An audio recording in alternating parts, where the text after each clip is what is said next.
Hello friends, আজকের এই ভিডিওতে আমরা ইতিহাসের কিছু গুরুত্বপূর্ণ প্রশ্নোত্তর নিয়ে আলোচনা করব। মিত্র মেলা কে প্রতিষ্ঠা করেন? Answer option A, Vinayak Damodar Savarkar. Buddhacharita গ্রন্থটি কে রচনা করেছেন? অ্যান্সার অপশান সি, অশ্ব ঘোষ।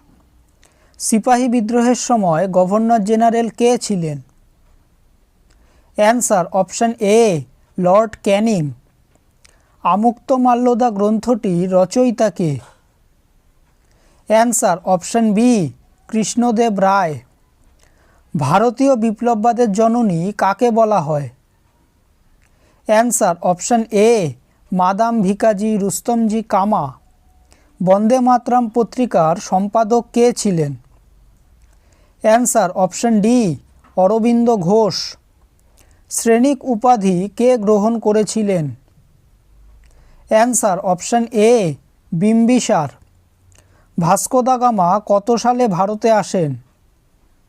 অ্যান্সার অপশান এ, 1498 খ্রিস্টাব্দে। প্রথম পানিপথের যুদ্ধের ঠিক 30 বছর পর কোন যুদ্ধ হয়? অ্যান্সার অপশান এ, দ্বিতীয় পানিপথের যুদ্ধ। আলেকজান্ডার যখন ভারত আক্রমণ করেন তখন মগধে কোন বংশের শাসন? অ্যান্সার অপশান ডি, নন্দবংশ। প্রথম বৌদ্ধ সঙ্গীতি কোথায় অনুষ্ঠিত হয়? Answer option A, Rajgriha. Tarikh i Firoz Shahi গ্রন্থটি কে রচনা করেন? Answer option C, Ziauddin Barani. ভারতীয় জাতীয় কংগ্রেসের তৃতীয় অধিবেশন কোথায় অনুষ্ঠিত হয়? Answer option B, Madras. Forward Bloc প্রতিষ্ঠিত হয় কত সালে? অ্যান্সার অপশান এ, 1939 সালে। বিক্রমশিলা বিশ্ববিদ্যালয় কে স্থাপন করেন? Answer option D, Dharmapala.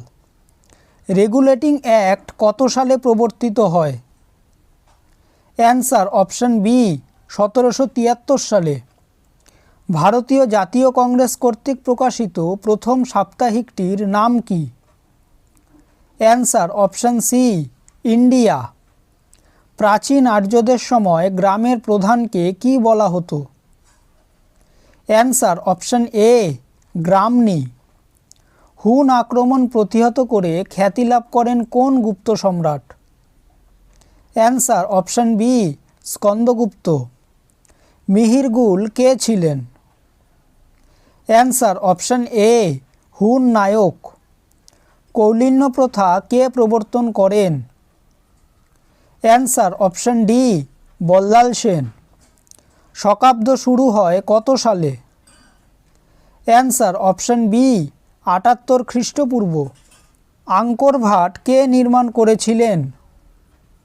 Answer option C, Suryavarman. প্রাচীন ভারতের বিখ্যাত গণিতজ্ঞ কে ছিলেন? Answer option B, Aryabhata. Indica গ্রন্থটি কে লিখেছিলেন? Answer option B, Megasthenes. ভিডিওটি যদি ভালো লেগে থাকে তাহলে ভিডিওটিকে অবশ্যই লাইক করবে, চ্যানেলটিকে সাবস্ক্রাইব করবে আর তোমাদের মতামতটি অবশ্যই কমেন্ট করে জানাবে। ধন্যবাদ।